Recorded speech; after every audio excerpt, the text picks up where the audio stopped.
Hey, peace and all power to the family universal. Tranquility as always over you and all of your houses. Today is Monday. Oh, what's the date? October 11, 10, 11, 21. And I'm trusting and believing that whenever you view this video, you are going to be in perfect health and perfect peace. How was your weekend? It went too fast. It always goes too fast.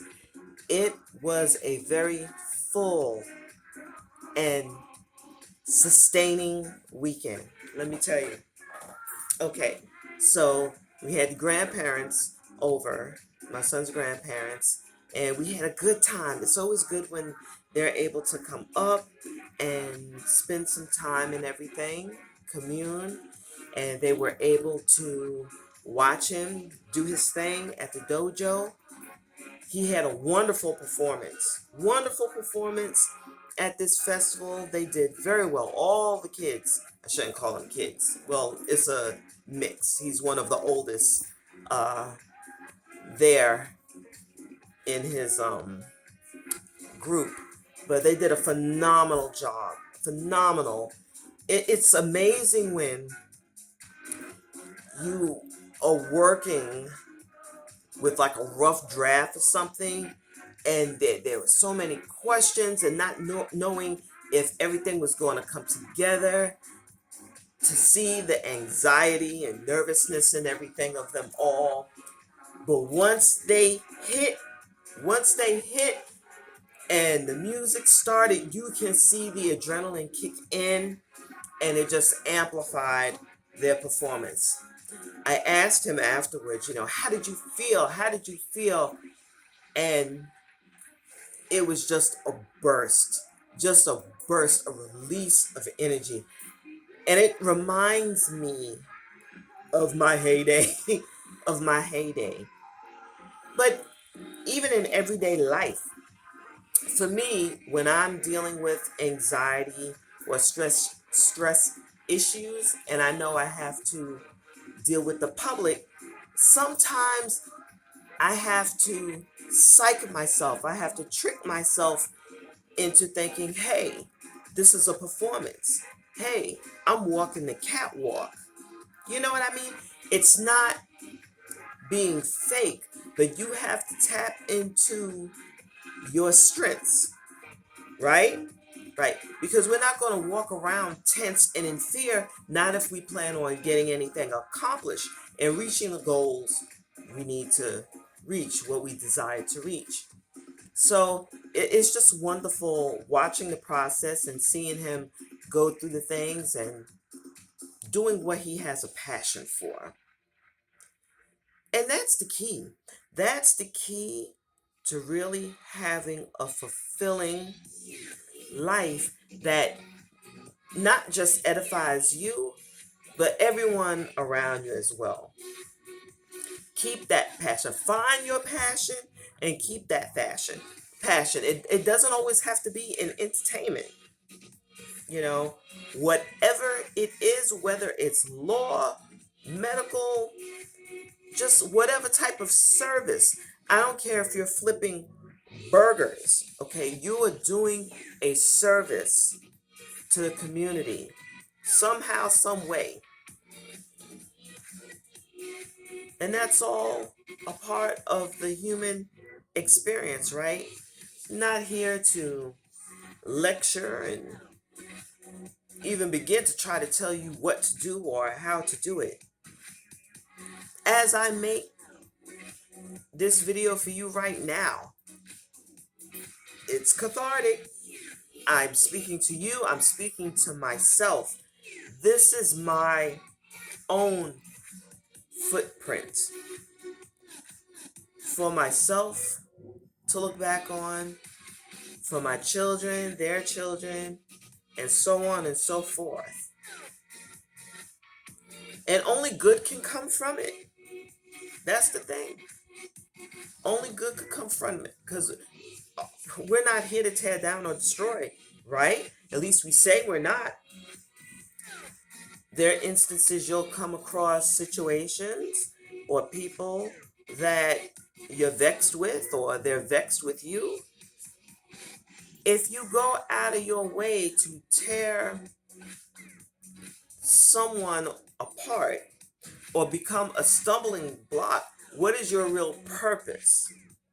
That's not uplifting, because you're still supposed to be my brother or sister, no matter how wrong it is,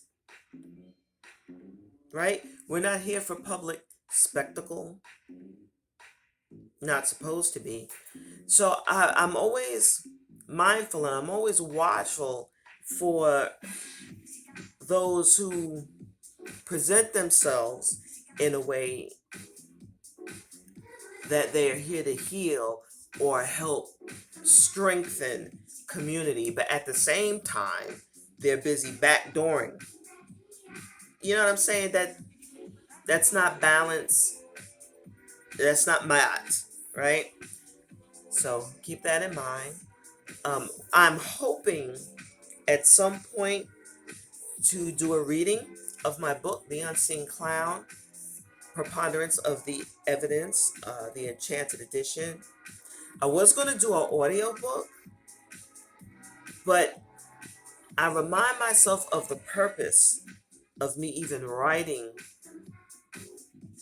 my journeys thus far through life. It begins like the beginning, mid 90s, to present. And that was my release. That was to get out what had been pent up in me for a good 2, 3, almost 3 decades, right? Yeah. And another one is in the works. Yeah. But this I could take more time with. There isn't an urgency in me anymore to birth this project. So I'm going to give it time to marinate and learn from missteps when producing the first book. Yeah. But is there really a right or wrong in any of that stuff? Again, it depends on your intent and what your purpose is. So, anyway, the goal is to do a reading of the book for anyone who doesn't necessarily dig holding the book in their hand and flipping through the pages. I need to flip through the pages. So, but yeah, go forth and touch lives, save some lives. In the end, you are saving yourself. You really are. Without being preachy about it, you know. Yeah. There's so many calls that I wish I had answered. There's so many doors that I wish I opened for people, wondering if that would have changed the trajectory of their life. But all we can do is continue to learn. In the end, every person is responsible for their own fate. A man's fate is fastened to their own neck.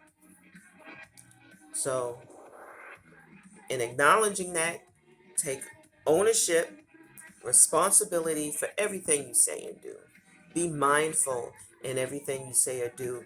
You're still being authentic. You're still being real. You can still have all the audacity that you want. But take care.